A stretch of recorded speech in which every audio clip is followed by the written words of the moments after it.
And a quick thanks to our initial sponsor, Build Equinox, the CERV. The CERV is a smart, what they call smart ventilation system. It's the next level of ERVs and HRVs, a system that can detect air pollution within a house and then only run when that pollution's in there and needs to be removed. And so a regular ventilator is going to be just kind of running all the time, either over-exhausting or under-exhausting, using energy, drying the house out. But the smart ventilation system like the SERV, or now the SERV2, is going to run when it detects CO2 in the air, like if you're having a party or a lot of people over, VOCs, TVOCs, and then your clients can set their thresholds of where they want those things to ramp up and detect and exhaust. It's really the next level and helps solve the issue of overventilation, which is currently happening in our standards. And more manufacturers, by the way, are starting to release smart ventilation, but Build Equinox beat them to it. And the cool thing is it's made right in Illinois, and it's 100% solar-powered, all local energy, all American made. And then thanks to our top-tier sponsor today, Mitsubishi, which, by the way, does connect and integrate with a SERV, and we have several projects doing it. But today's low-load homes require right-sized equipment that most systems, especially gas-fired ones, no longer can meet. And so Mitsubishi has those low-load, high-efficient heat pumps that dehumidify and cool in the summer, and then what they actually do is work in reverse in the wintertime. Going ductless reduced costs, makes it easier to meet the Energy Star version 3 and the LEED for Home certification. Ductless mini splits can now be hidden in many different ways to meet your client's needs, and ducted systems can also be used as well. Ducted systems are hidden right behind the walls to ensure a beautiful space and can be retrofitted in as a plug-and-play to replace an existing gas or even electric furnace in single-family or multi-family projects. Hyperheat ensures an efficient heat delivery down to -13 degrees, and backup strip heaters can kick in those rare but coldest of cold days. Each room of a house can customize comfort while being an all-electric and energy efficient for clients with different needs, and only heat or cool rooms that are in need of it. Multifamily and commercial centralized variable refrigerant flow, or VRF systems, work great on larger projects to serve whole buildings. VRF heat recovery technology permits for simultaneous cooling and heating in a building. As this illustration depicts, a space can have many purposely designed areas, each area requiring a different cooling or heating need. Check out Mitsubishi Comfort today for all of your HVAC needs. All right, everybody. Well, welcome to What's New and Different with V4.1 compared to V4 for single family. And so that's the question. What is different? What has changed? This course is approved for 1 hour in continuing education units, GBCI, AIBD, Certified Green, BPI NonWholeHouse, and Certified GreenHome Professional, as well as AIA Health, Welfare, and Safety, which may make it applicable to your state-based design or contractor license. This course is brought to you, both moderated and hosted in this case, by the GreenHome Institute, and I will be your presenter today. My name is Brett Little, and I am the Executive Director at this organization. So the questions we're going to be asking you today is, what is likely going to change in V4.1, because right now we're in like beta, and how is that compared to the standard V4 that's available right now and has been required for the last 2 years? And how is that going to be better for the single-family home tract builder, 1-2 homes a year, or even renovator? What makes it different and more applicable to these projects, whereas in the past, LEED tended to focus more on commercial buildings? So that's what we're going to be asking today with this program. So LEED V4 residential, there is a beta pilot workbook out that was re-released in August 6, 2018. It was released initially around that same time in 2017. And just to be clear, this is still not quite ready for prime time, but it is something you can test out if you're interested. So we'll give you a pathway to reach out to us if you want to get access to this and start, looking at it and utilizing it now for a real project. Both the manual with all the details and the checklist. So LEED for Homes is a massive international recognized program that is being utilized not just in the U.S. and Canada or North America, but across the globe. Even we've been involved in projects originally in Canada and also involved in projects we were involved in Mexico. The other thing to know is that there's nearly 300,000 certified projects in the LEED for Homes pipeline, so that's single, multifamily, and mid-rise. And the other thing that I actually just learned is that LEED for Homes outpaced commercial certifications and registrations, at least registrations, in 2015. And part of that is due to more projects recognizing that the LEED for Homes pathway makes more sense when you have residential living space that used to go under commercial, so that they're just getting, it's not that there's any drop-off in either program, it's just they're recognizing the homes component makes more sense in residential building stock. And the other thing is the caps are getting released, so we used to have a 6-story minimum and then an 8-story minimum, and now, you know, any project that is more residential in nature can go LEED for Homes, and under the mid-rise program, especially if it's, you know, over 6 stories. But let's focus and hone in on single-family homes for what we're going to be talking about here today. You know, over 25,000 single-family homes certified worldwide, over 35,000 more on the way. That's roughly 18% of LEED for Homes projects are single-family. So again, LEED started as a commercial program, and it's still very commercial in that space. And so single-family still makes up a relatively small portion of the residential program and of course the entire LEED program. But the reality is LEED for Homes, from what we can tell, is the #1 single-family home green certification program as far as not just awareness, but also certified projects. And I was going to have a graphic here, but I forgot. But what does single-family mean? Well, here in Michigan, single-family residential permit code basically means anything that's 4 units and under. But in LEED for, and I think that's pretty consistent across all states. Some go to 5. But LEED for Homes cuts it off at anything that is 2 stories. So technically speaking, if you had a single-family kind of home where an occupant would live upstairs and then another occupant would live downstairs, that's a multi-family building. Now there's discussion to be had there on what makes more sense, but that's a multi-family building per USGBC, but it's a but it's residentially permitted probably toward your code. Now let's say you had 16, 17, 18 single-family attached row homes, but maybe they're 2 stories, but that second story is the same living unit as the first story. Now that would be called a single-family project under LEED for Homes.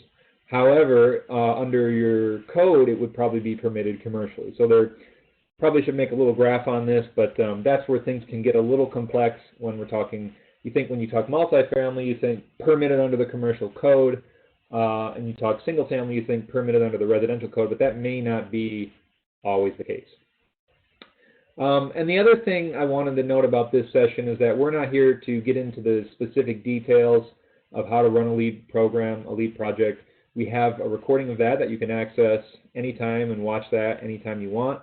Once V4.1 officially launches and locks in the details, we will launch a more formal 1-hour and then 8-hour Understanding LEED for Homes training that you can access and get for free if you're a member, especially on that larger training. So this is not a training today on the LEED for Homes process. I'll certainly answer those questions, but this is more for those of you who've looked at V4 and want to understand now what's changed for V4.1 in the context of single family.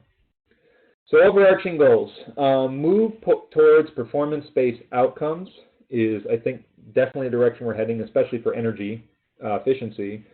Focusing on occupant health and comfort, which is, you know, no matter who you talk to, when it comes to green building and, you know, the #1 thing homeowners want is comfort and health. You know, energy savings are great, saving money is great, but let's be honest and recognize that that's not why we make improvements to our homes or build a home, we want to be comfortable and healthy as far as the green side of things go.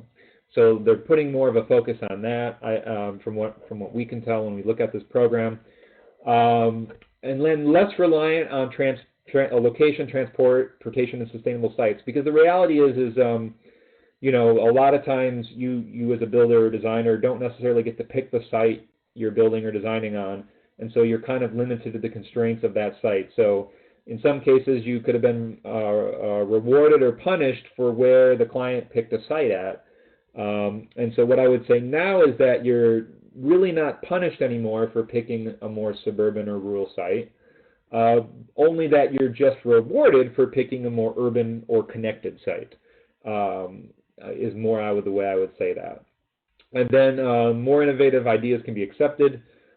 Expand choices of focus area and point floors in some of the categories like location and energy have been removed. And then points have now been boosted for health, water, energy, and materials categories in context to everything. Now the point thresholds have stayed the same versus V4, only that the final point totals and where you have to score at have stayed the same. It's just what you need to focus on more has shifted.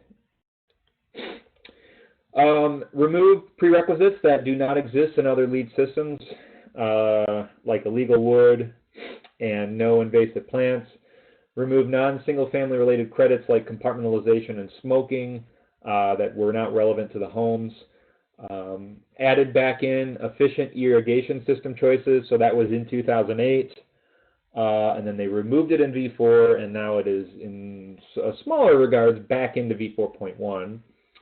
And then automated Energy Star home size adjuster right in the tool. So there was this LEED HSA that affected all the points in 2008. And then in V4, there's a LEED energy home size adjuster. And now it's just the EPA's Energy Star homes adjuster instead of LEED's adjuster. So it's more uniform to the industry. Enhanced combustion and garage venting has been removed, a little redundant. Long-term bike storage requirements from location have been removed. HVAC balancing items have been corrected. Moisture and humidification controls to some degree have been downplayed or removed. And management of refrigerants, which if you've, I just grabbed the book Drawdown by Paul Hawken. I just came in the mail the other day. Yeah, right. I took a long time to get to that, but you know, that's the #1 thing we can do, right? Manage our refrigerants and change those. So LEED has added that in there now under energy. All right, so let's knock this one out of the way here. And the first thing to note is that you know, you can have a LEED Platinum home in a rural area, and we've seen them and we've been involved with them. And under V4, that got much more difficult to do. And V4.1, I would say they shifted it a little bit, so it's, you know, still difficult but not as hard to do. And the reality is you've just got to then put your focus, of course, into energy and health and water and materials, again, where more people are concerned. So points have been reduced in location and transportation, removed the floor required. So there used to be a floor, and I thought it was kind of cool because there was a trade-off. There was a floor of points you needed to get to in energy and a floor you needed to get to in location, but you could do a trade-off. And you could get those floor points either in location or you could get them in energy. And I kind of like that idea because you were kind of trading off, you know, okay, if you're driving a lot more in a more rural area, then you put all your eggs into saving emissions in the house and the energy. Or vice versa, if you're in a more urban area, it could be harder to build thicker walls. So, you know, you're going to use a little more energy maybe, but you would reduce that energy usage in your transportation needs for your client.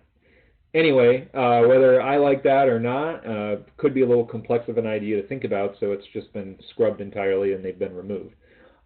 If you put your development in a LEED ND development, and I don't know if they do LEED for cities, if you're in a LEED city, I don't know what that, you could argue more points there, but they've dropped that down by 5 points, so it used to be worth a lot. Now it's not worth as much. Site selection points, like where your site is and how connected it is, went from There's a lot of points you can get in this section, but it tops out at 6 now instead of 8. So you could, theoretically grab a ton of points, but it only has so much weighting. And one thing that they did add was points for well-functioning, and you have to dig down into the credit, but sidewalks that are actually accessible to everybody, and then existing infrastructure. So if your site is put somewhere with gas and water lines and they don't have to bring those in, you can snag those points as well. All right, energy and atmosphere. That's obviously the big change. And the thing to know about energy and atmosphere is the myth that is still going on out there, so I kind of wanted to continue to bust it, was that you had to certify, fully certify under Energy Star 3, which can add complexity and can add more certification costs and submittal costs from your HERS rater.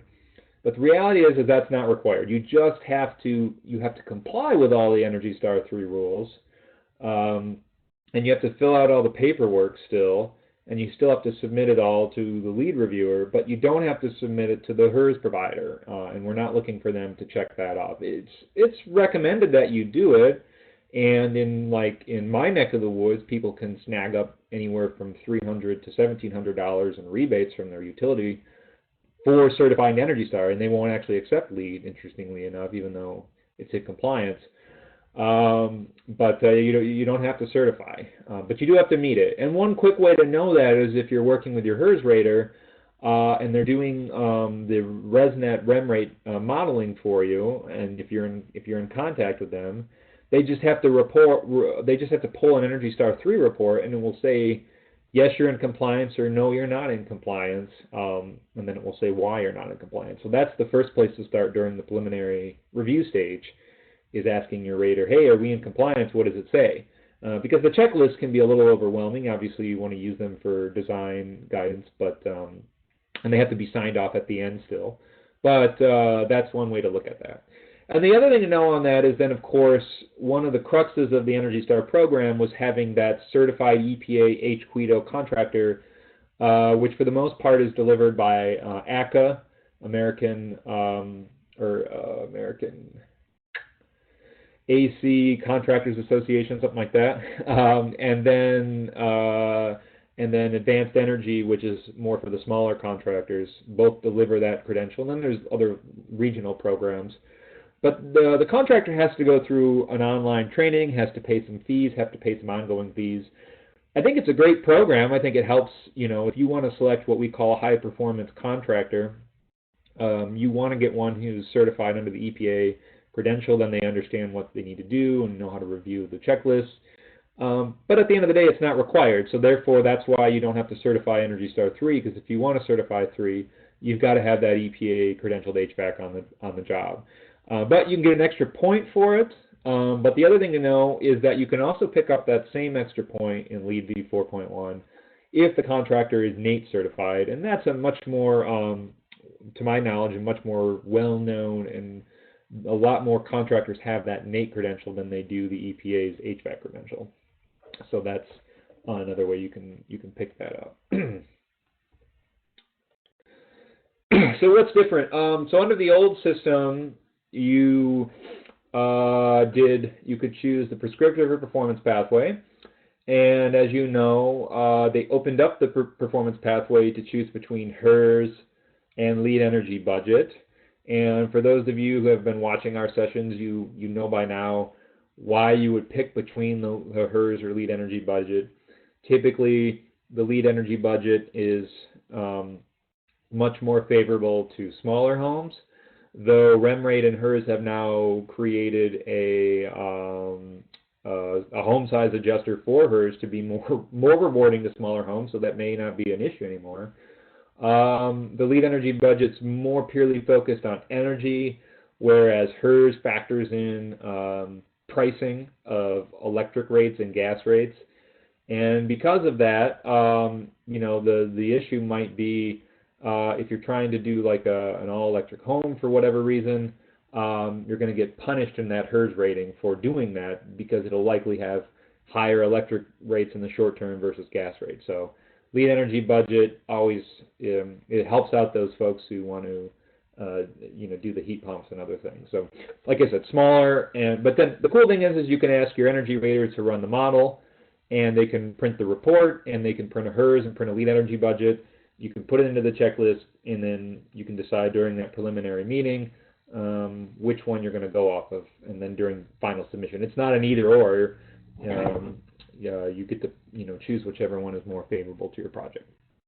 So I always tell people run them both, because a lot of times they're just running the HERS score because that's what they're used to doing, and their HERS rater may have never heard of that LEED energy budget. And don't blame the HERS rater. There's like a million reports they can pull in REM rate or Ecotrope, so their heads are swirling with reports, and so they probably didn't know there was a LEED energy budget if they're not doing a lot of LEED projects. So let them know they can pull that LEED V4 report, and again, you can make that informed decision.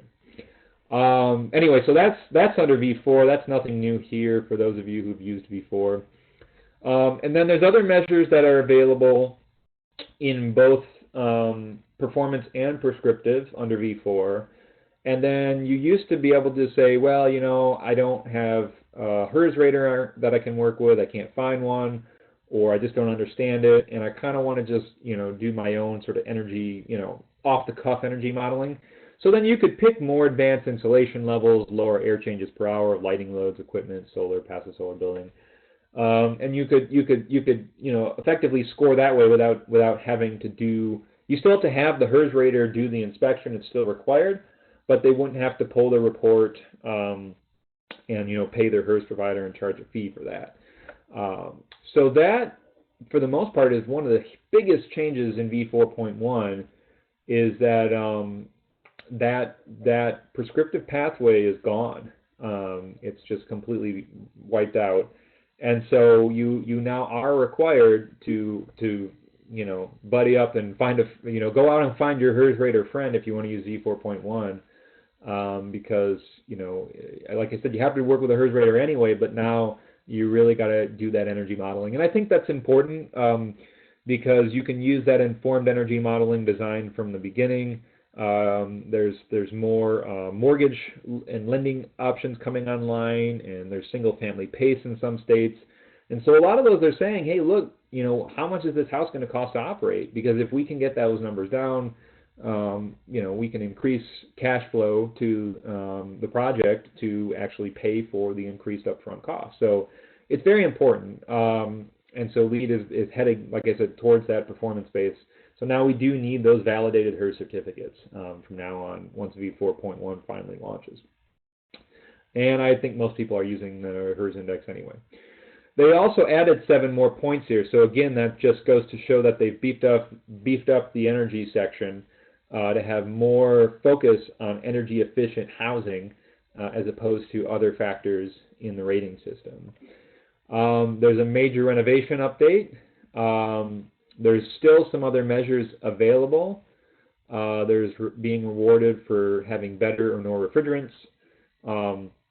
The credits for hot water pipes, so recirculation loops, performance testing, wrapping your pipes, your hot water pipes in R4, all that you could pick up, like I think 3.4.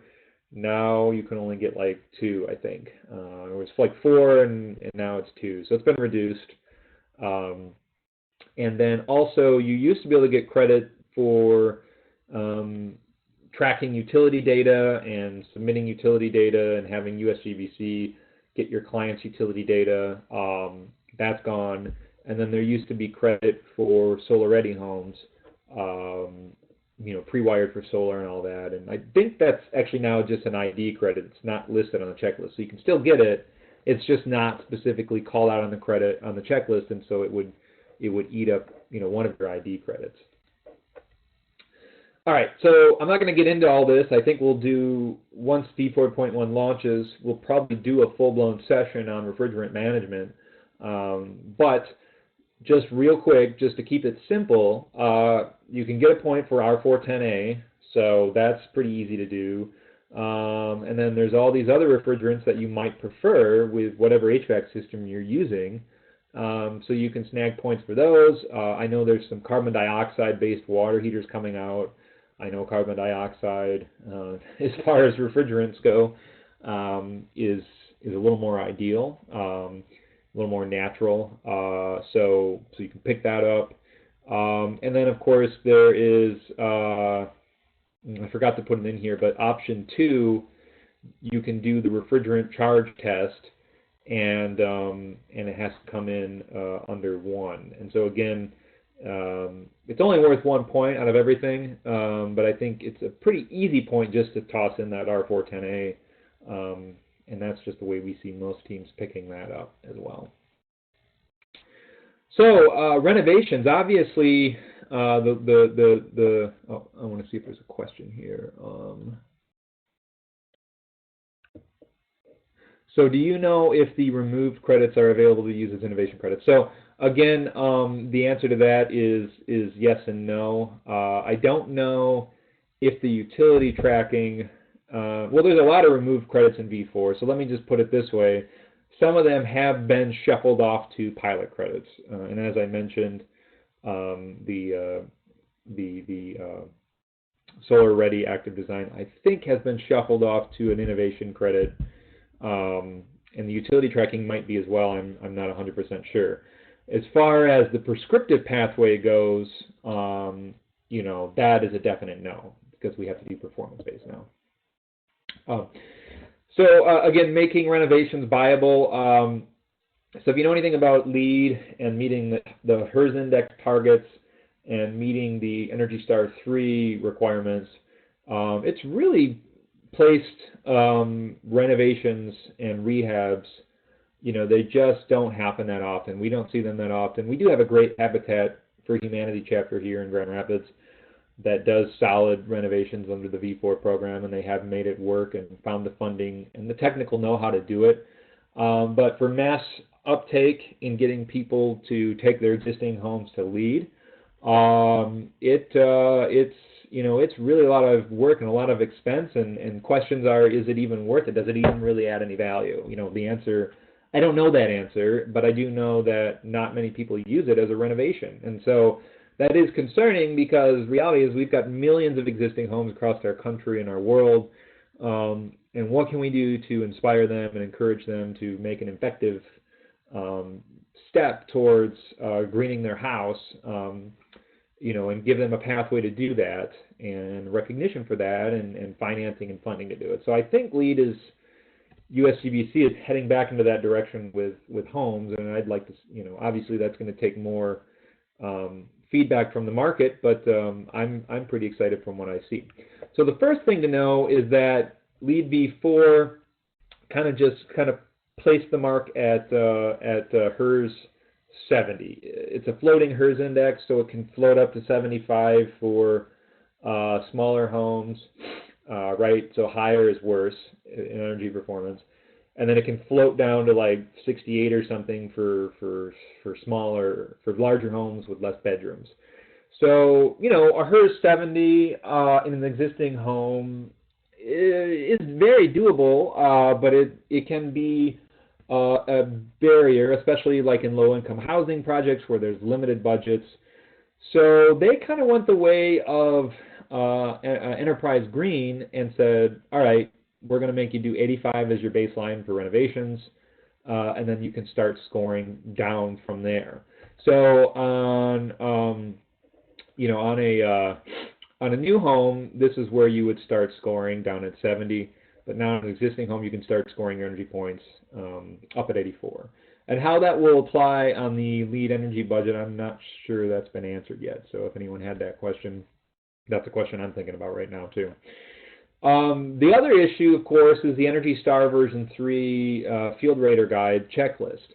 So there's all these hitting these IECC 2009, 2012 targets, right? So beefing up insulation in the walls, having higher window U values, having slab insulation. I mean, imagine going out to all these existing homes and, you know, busting up the slab just so you can insulate under it, or insulating above it and raising the floor.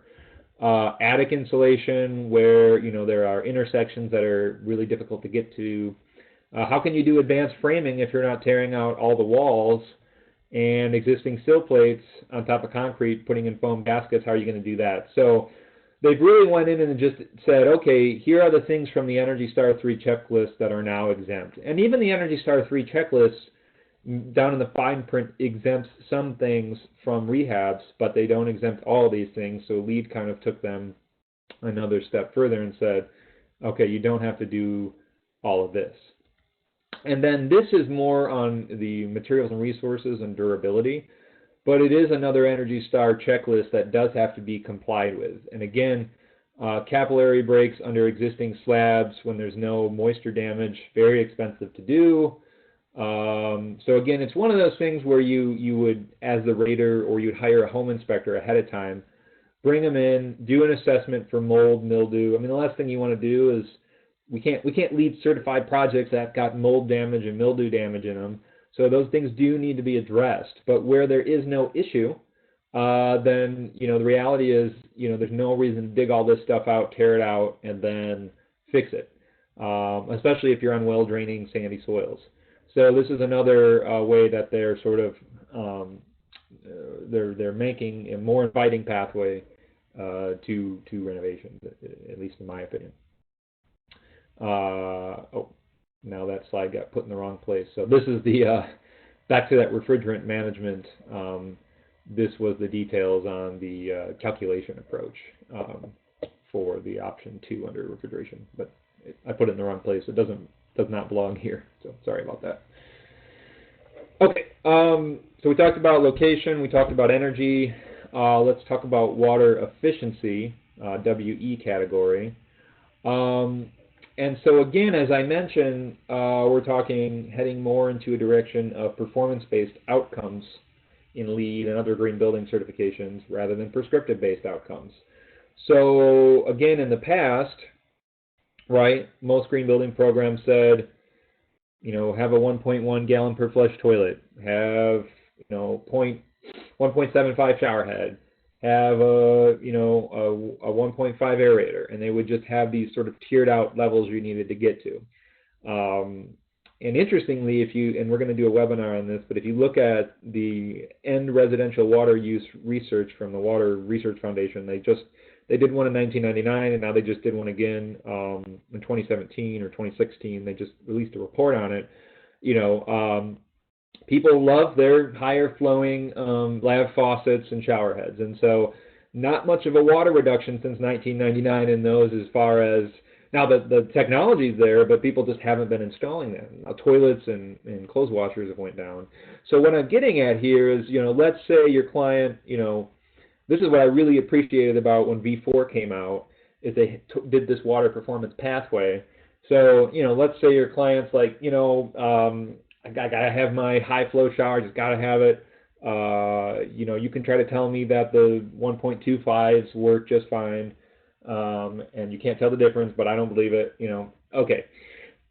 Let's figure out where we can reduce your water somewhere else then, so you can hit these targets. So you could do a 0.8 gallon per flush single toilet. That's my favorite, right? And that's actually the #1 consumption of water in a house. And the data shows out, you know, USGBC did their homework in their calculator, and the data shows out that way. So you can take the performance pathway and cut water, you know, wherever they want it. Maybe they love to have their fancy, you know, outdoor flower garden that just sucks up a ton of water. Again, shift that water somewhere else, you know, in the house.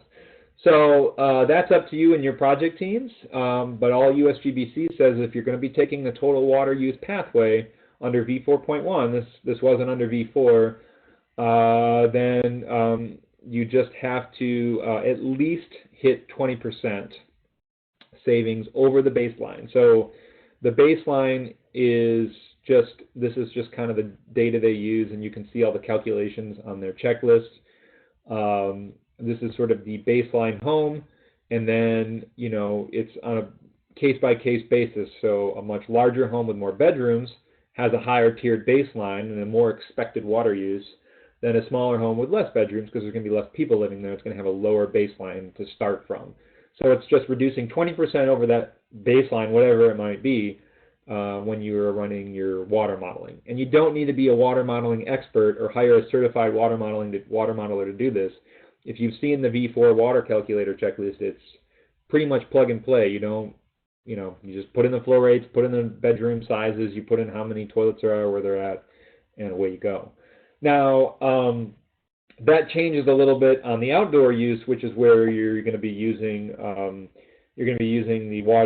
EPA's water budget tool, and nothing has changed there. You still probably want to work with a professional on that if you're doing a more advanced landscaping plan. But if you're just doing basic landscaping, then it's even been designed to have a non-professional plug in some numbers and then put it into the USGBC calculator. Other things with water updates. So there used to be a requirement under V4 that if your water pressure was over 60 psi, that you had to put in a regulator to get it down. And so, of course, we don't want low water pressure, but we also don't want high water pressure, because once you start breaching 60 psi, the lower flow rates that you've installed for your clients become meaningless, right? They just become a little useless. So you want to put in that regulator. However, under V4.1, it's encouraged, but it's not required. But you still have to test and still have to tell your client, hey, you're over, and it's up to you if you want to deal with it or not. And then water softeners, if you have those, if you're out, if you've got hard city water or hard groundwater, they have to be demand initiated. So if you know anything about water softeners, the older ones they'll just kind of like run at 3 in the morning, right? Don't get up and get a drink of water while that's happening. And they'll just run whenever. It doesn't matter if there's any water used or not. Now the demand initiated ones run only when water is not being used, and once it's hit that certain threshold where it needs to be filtered. So that's required. And then, like I had mentioned, they scrubbed efficient irrigation. They just threw it out and moved it to the EPA water sense. But if you still prefer the prescriptive pathway and you don't want to do all the advanced water calculations, I encourage that you do. But if you don't, you do have that choice to still find ways to get points by just using advanced irrigation practices if your clients are using irrigation. And so you can get up to 2 points for that, depending on each of these different items here that you want to utilize. All right, so this is the big one, right? Indoor environmental quality, or EQ now. It's called environmental quality. Like I said, health and comfort come right out of this. And there's been big changes here, and especially big changes here from 2008. And this is where I would say is your #1 difference between LEED commercial and LEED for homes, even in mid-rise and multifamily. Because, we do want our commercial buildings to be healthy, but the reality is our commercial buildings, we're not living there all the time. We're not sleeping there for the most part. We don't have our babies and our kids crawling around on the floor. For the most part in our commercial buildings. They're not in them as often, so protecting children, protecting the elderly, very important. So environmental quality has really been pushed off and really been more focused on, I would say, in the homes program, just because of the way we use our homes. And it's not to say that EQ isn't more advanced in LEED commercial and it's not well thought out above code. It definitely is. It's just much more focused here in the residential program. So they've boosted enhanced ventilation by 3 points. So that's bathroom controls, that's humidistats, that's making sure the bath fan runs for 20 minutes after you leave, so it vents the shower out. ERVs, HRVs, and smart ventilation systems meeting ASHRAE 62.2 get rewarded here, and then they can also be rewarded in your energy score, of course. And I would say even LEED hasn't really put together something for smart ventilation, but maybe one of you want to submit an ID credit for that, and we might be looking into that for some projects. So again, that's those ventilators that are running sort of maybe under the ASHRAE standard, but then are ramping up when there is pollution. I don't know if anybody's submitted any ID credit for that, but that's the future. And then they've added in humidity controls on ventilation. So just made it real straightforward, making sure that, again, homes are not too dry or too wet, and that's built into the ventilation system. Contaminant control, they boosted the points, removed air quality testing. I love air quality testing. I think it's a great direction If you know anything about LEED V4.1, the biggest news about V4.1 was always in the what is it called, the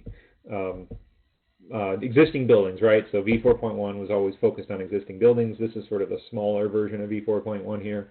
And in the existing building LEED, they do require air quality testing. It is an ID credit though, but they have removed it from the checklist. They removed enhanced garage pollution protection. They boosted points from 0.5 point to 1 point for walk-off mats, shoe removal and storage, pre-occupancy flush. They added in a exhaust for utility rooms or laundry rooms. If you put in an exhaust fan and exhaust out any kind of humidity. In fact, we've got a LEED V4 project in Minnesota where they said they barely use the dryer. They just hang up their clothes in their utility room and then run the bath fan, which is plugged into the ERV, and they said it uses way less energy than their heat pump dryer. So that's interesting. And then they took out MERV 10 points out of V4. It was in 2008, and now it's back in as an extra credit for EQ. For balancing, they've got multiple zone points that have been boosted. For supply airflow testing, they've got some extra language here, and they've now allowed ductless mini splits and or radiant systems to automatically snag this point without doing the testing. You can get points for having that remote access thermostat, so your clients can change their heating and cooling or ventilation from home or from their office or wherever they're at. They've added points now for two-stage and or modulating equipment for HVAC systems that can do that. So an extra point for modulating, 1 for two-stage, 2 for modulating, that is. And then if you've got a quiet HVAC system, they will give you points for that as well. So, a lot of HVAC systems might go off into the basement, so that obviously helps, but it has to be tested. The decibels need to be actually tested at the living area and the kitchen. So it can't just be the system spec, it has to actually be tested there.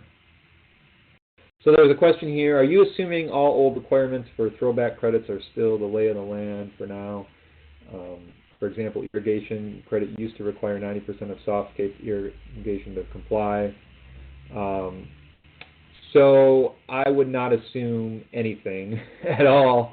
And if there's information that is missing from the V4.1 guidebook, then ask us, ask your provider, ask your rater, ask GBCI, post it on Yammer if you're on there. But I would say, good question about assumptions. Don't assume anything, because if you do that and then you get to the end of the project, you will find that if you were wrong and it's too late to fix the issue, someone might lose some points, and that can cause frustration. We see it all the time. So always best to ask, and we require during the preliminary plan review that we're going to, we'll review your project, especially the new version, V4.1 and V4, and if we don't know the answer, we're going to ask USGBC, ideally before the pre-drywall stage, but even sooner I'd recommend, because then you can make a change. So great question about assuming. Yeah, you don't want to do that. So more points for healthier products. So they boosted. So under V4 they moved the health components of products from MR to EQ, and then in V4.1 they did 2 new things. They boosted the points. They allowed 50% component. So let's say somebody had to have that paint that just wasn't no VOC in a certain place because they needed that look, but then the other rest of the house had the certified California VOC, low VO or no VOC paint, they can still get half a credit for 50%. And then they also, apparently California has released a single family residence Appendix B scenario, which I didn't know until I was reading this just a little bit ago. So now you've got to comply with that standard, and I imagine folks like Green Guard and all the certification standards are going to be complying with that. But again, don't want to make any assumptions, like I said. So you'll need to make sure that you're talking to whoever you're speccing your products from and making sure that they're in compliance with this new single-family residence Appendix B. from the CDPH SM V.1 2010 California, who has apparently led the way in our health certifications. All right, materials and resources, the MR section. They've updated the durability section, so it's been proven that stainless steel braided hoses in washers effectively reduce all leaks 90%, and so no reason to install that super expensive drain pan unless you've got someone who's really paranoid. But you know, the drain pans, they obviously they catch the leaks, but they're very expensive to do. So you can just throw in those stainless steel braided. You know, I know when you're ordering them online, it's like a $15 upgrade. Sometimes that's all you can get nowadays. And then also, you know, not only do overhangs have energy efficiency benefits if done right, but they're also a way to keep water and the elements away from windows and doors. So putting in those overhangs gets you an extra point in V4.1, and then keeping cold water plumbing out of unconditioned spaces or wrapping it keeps moisture and mold from getting into those spaces, so you can snag a point for that under V4.1. And then environmentally preferable products have been boosted. So, and also they've moved it so you can grab points for, again, for 50% of these areas having a more sustainable feature, or 90% getting 2 points and more sustainable. And then these particular items, you have to still comply with 90% to grab the point. So those used to be half points, now they're adjusted to a whole point.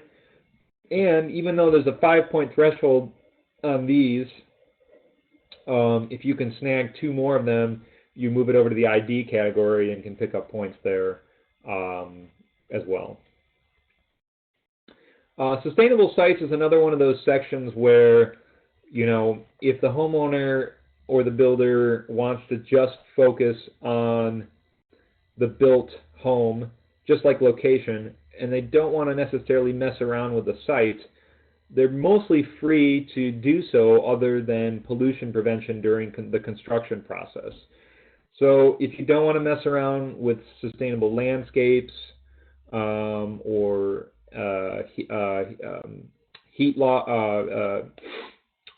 rainwater management after the construction process, or stormwater mitigation, or heat island effect, then don't do it. And I really, you know, in some ways, you know, there are clearly ways you can do more sustainable site features to capture carbon, to reduce, you know, the need for lawnmower, reduce for watering. But the reality is that we see a lot of projects get stuck here, where 2-3 years later, we're still waiting for that landscape assessment to be done, and the project hasn't certified yet, and it's all being hung up because the client just hasn't gotten to the landscaping yet. They finished their home, they're living in it, and then they still don't know what they want to do out there. So I think this is one of those situations where they've really designed it so you're only looking at that construction process, and if you want, just forget the rest, and don't worry about it, and get the project certified and move on. And I appreciate that. So again, they've removed the dust control requirement from the construction process. They've reduced the total points. So the no invasive species has now been moved to a credit instead of a prereq. Or if you're trying to do your water calculations, you know, obviously invasive species typically, not all the time, but typically need more water. In some cases, they might not need more water. They might need less water, and that could make them that could be why they're invasive. But you know, there are beneficial invasive species out there, so they've kind of moved away from that. If you chase heat island effect points, you can only get 1 from that now. And instead of doing the advanced calculations, you can just put in a 20-feet tree canopy or 350 square feet of shading. So larger projects with a lot of concrete you want to shade out. Rainwater management has reduced the point value, and again, this is during the operation of the home, not construction. And then they added in landscape design, which I'll get into. and then they boosted credits from half a credit to 1 in non-toxic pest control, and then the most important credits, according to USGBC, have been boosted from 1 to 2 points. So here's just a quick review. This basic landscape design was removed from V4, now it's back in.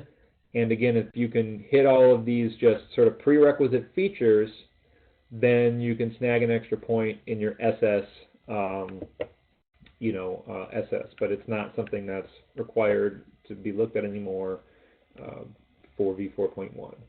And then non-toxic pest control, again, there's just this massive list of things that may or may not be applicable or necessary in your region. And so just follow the ones that make the most sense. You can get up to 2 points. And again, some of them, like they said, the 2 at the top here, according to USGBC, are their most important ones, and then the rest are just 1 point.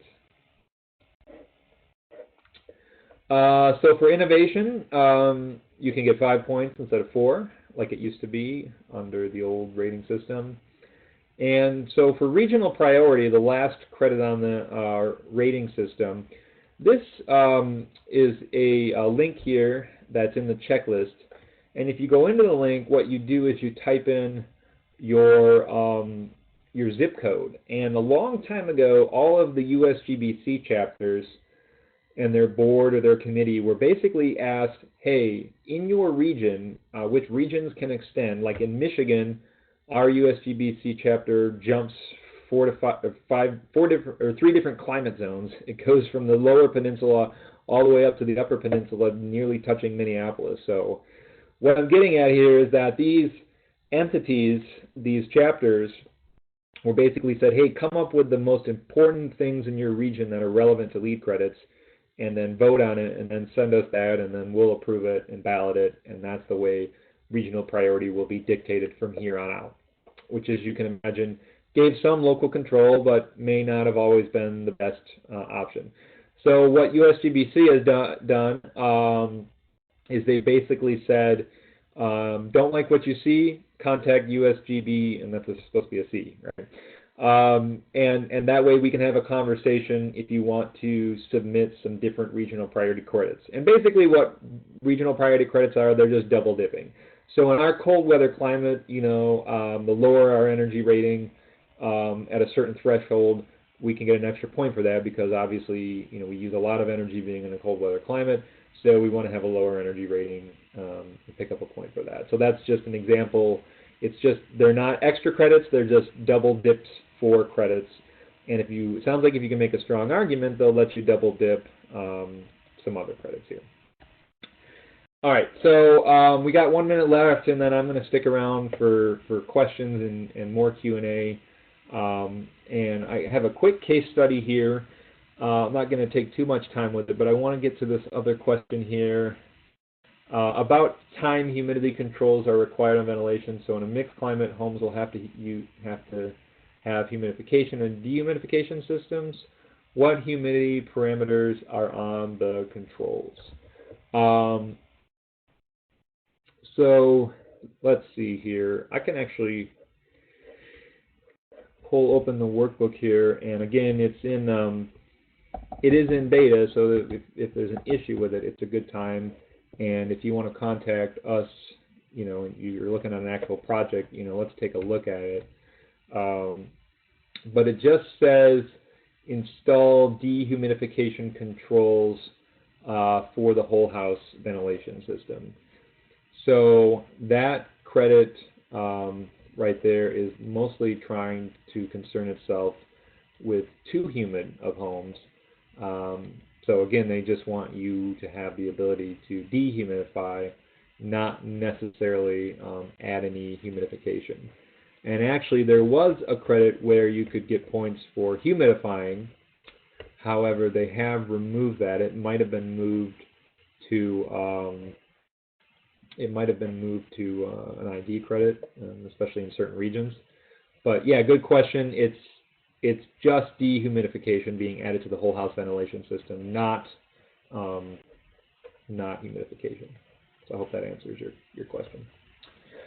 All right, so I sent out a case study, and this is a home that certified under the U.S. Passive House certification. and V4 Gold. Right when V4 came out, they didn't even have to use V4, I don't believe, but they just did it anyway. So what I sent you were two different things, but there's a file called Porzell Assumptions V4.1 or -1, and then Porzell Original V4. So the original one is just the simple checklist of what credits they got in the rating system, and then the Assumptions one is the one that they the one that we put together and just said, hey, where would they have landed if they had done V4.1, which at the time just simply did not exist. So it's not like they could have done it anyway. So hopefully you have access to that, but if not, I'm going to go ahead and just share my screen here. So just real quick, I mean, they got the integrative process. They ended up picking up 1 point for having team meetings and team dialogue. Same deal here on both projects. So here's the original here. You can see on location and transportation, they picked up 12 of the 15 points here. For having the house kind of situated in a more urban area, if you will. And so under here, and again, these are just assumptions. This, we didn't run this through to get it actually certified. They actually just picked up 7 out of 10. So they've, in this case, more maxed out the category than they did. They're only 3 shy here, whereas here they're 3 shy here. So about the same thing. So you can see they got more points here because USGBC has now effectively reduced the amount of points available in the location section for this credit for doing nearly the same thing. Now heading over back to the original, they got 2 out of 7 on sustainable points by focusing on non-toxic pest control. And then here they got they did a little bit better only because the threshold was reduced, so 2 out of 5, and again, just for focusing on non-toxic pest control. And then in water efficiency, they got 5 out of the required 12 here for reducing or for their water conservation. And here they got 4 out of 15. So again, a little bit less points. Because water has been boosted a little bit more under V4.1 and has a little more importance and prominence in it, but maintained the same total water use score. Now, energy is obviously where they did really well. It's a Passive House certified home, and they actually utilized the LEED energy budget, which scored them another 4 or 5 points in the rating system compared to using the HERS index rating. And so that helped them out a lot because they had a little more of a smaller home, right-sized home, and then they also, I believe, are nearly an all-electric home for this project. And then, of course, they also picked up a point in refrigerant management. So you can see they got 34 out of 40, and then under their original, they ideally would have got 26 out of 38, so significantly less points. They got 22 in the energy section, whereas they got 31 in the other one. And then like I said, there's 5 points available in efficient water distribution. They got 3 of those 5, which is required under the Passive House program for the DOE Zero Energy Ready to do a lot with your hot water system. Whereas here they only were able to get 1 out of 2 available, but still, because more of the onus went into annual energy use, they still, did very well in this category. And then in materials and resources, they picked up, let's see, they got 2 out of 10 in their original with durability management verification, and then you know, half of the credits in efficient framing. Whereas under V4.1, we assume they used overhangs and they had their cold water pipes taken care of. They weren't rewarded for that, so they did get rewarded for that here. And then, you know, material efficient framing stayed the same, so the same point. So they got an extra 2 available that wasn't available before. And then in EQ, they had to follow the Indoor Plus protocol to certify Passive House for the U.S. Passive House. So by pursuing that, they knock out a ton of requiremements and credits just by doing Indoor Plus with their HERS rater. But they got 12 out of 16 for the original, and then they just pretty much maxed out the 16. Theoretically, they looked like they would have maxed out the 16 on indoor environmental quality. And a lot of that has to do with the fact that points were boosted here in advanced ventilation, points were boosted here in low-emitting products. Now, it is questionable whether the products they used at the time would have complied with that California standard. However, that California standard also didn't exist at that time, so that's, you know, one of those quirky things where we're looking back in the past and, you know, if something didn't exist, we can only do so much. But I think here, you know, these are where the focus is. The points were boosted in these sections, so they did the same thing. They just got rewarded more for it because there's more of a focus on health. And then also here, there's just way more credits, like for having quiet systems and balanced systems and airflow testing that didn't exist in the older version. Here they snagged an extra point on both the older and the newer, probably for having that active ready solar design. And then here they were able to pick up 4 of the 4 regional priority credits under the new V4.1 system. So they still came out gold under V4.1 because gold is tops out at 79, so you have to have 80 to hit platinum. However, it is worth noting that they got 61, so they're just, you know, barely made it to gold. Even while doing a passive house in an urban area, they still barely made it to gold under the old V4 rating system. But under V4.1, like I said, they're at 73, so about, theoretically, you know, another 12 points or so. You know, so getting closer to that platinum level. And then we also, I didn't get to it, but we looked at a couple Habitat for Humanity renovations in urban areas where they were sort of scoring high silver under V4. We reran them under last year's V4.1 version, which has changed a little bit since it's still in beta for this year. But they were getting mild low gold under the new V4.1 rating system. So, you know, you can take that for what it is.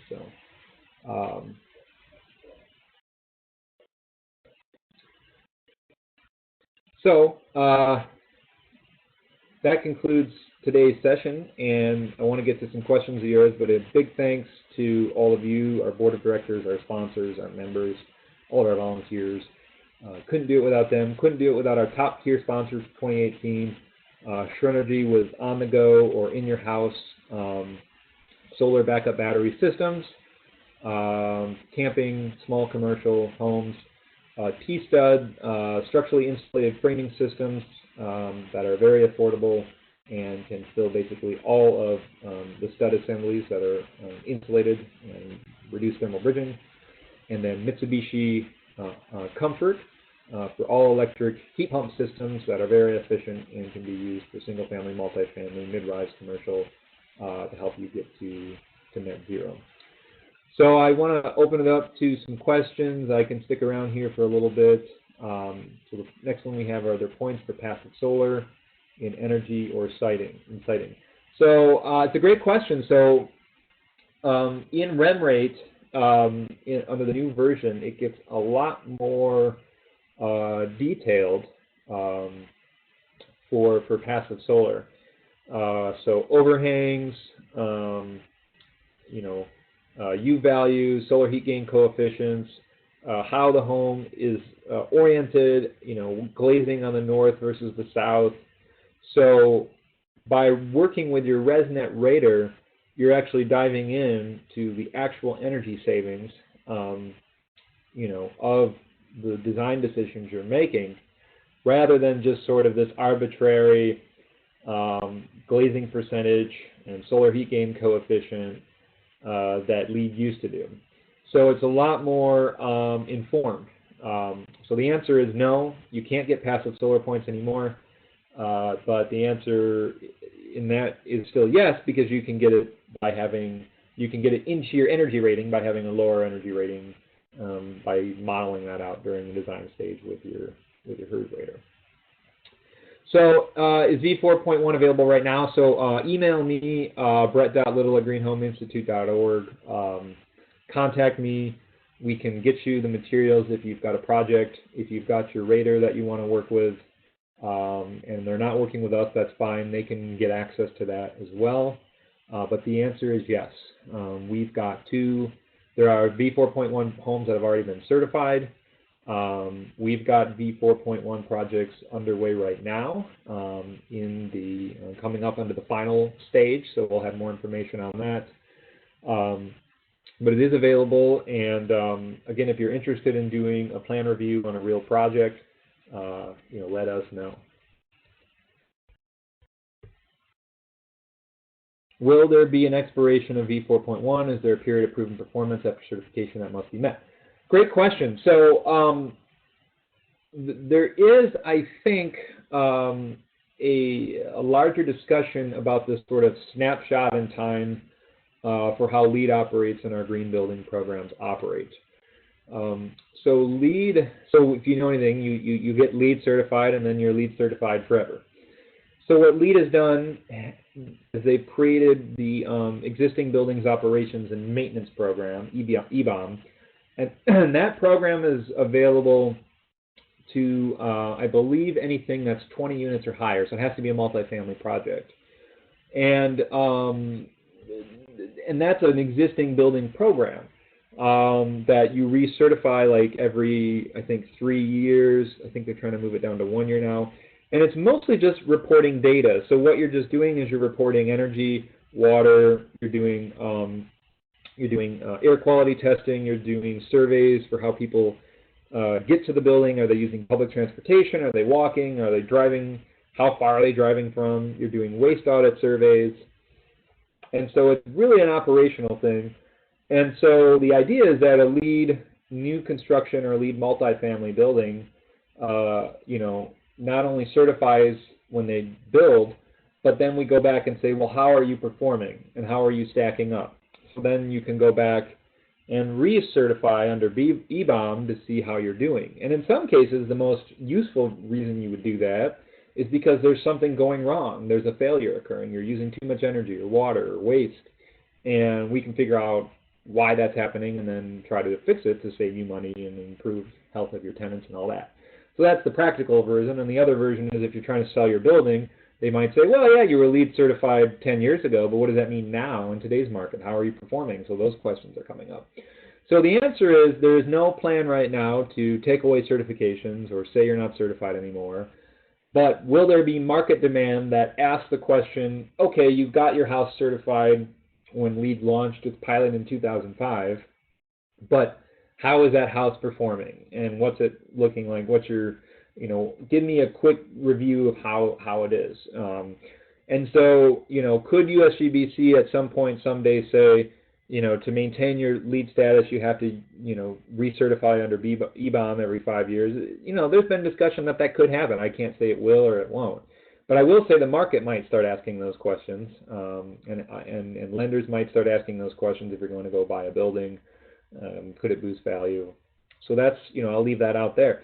Now, again, EBOM doesn't work for single family though, so it doesn't. So what would that look like in the single family market?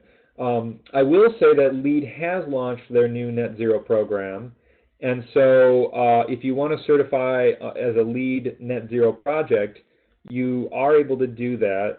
It's done through the EBOM tool, through ARC platform. And basically all you have to do is report that you've produced more renewable energy than you've consumed in energy on the site into the ARC platform for that year, and then you can certify to net zero. And so that is an ongoing operational program that is available now to single family if you're targeting net zero with your clients. All right, well, it is 1:15 my time. I'm starving here, so I don't see any other questions, but like I said, we're here to help, and if you've got a project, ready to go, get at us at thegreenhomeinstitute.org, and we'll get you plugged in with a rater, and we'll be back once V4.1 officially launches and is out there. We will be back with a more formal, detailed training on it, and then more full-blown trainings on each of the categories, energy, water, health, you name it, will be there. And then as well as a LEED Green Rater training, we'll be doing those again once V4.1 launches. So thank you again for your time. Take care, everyone. Have fantastic holidays. Take care.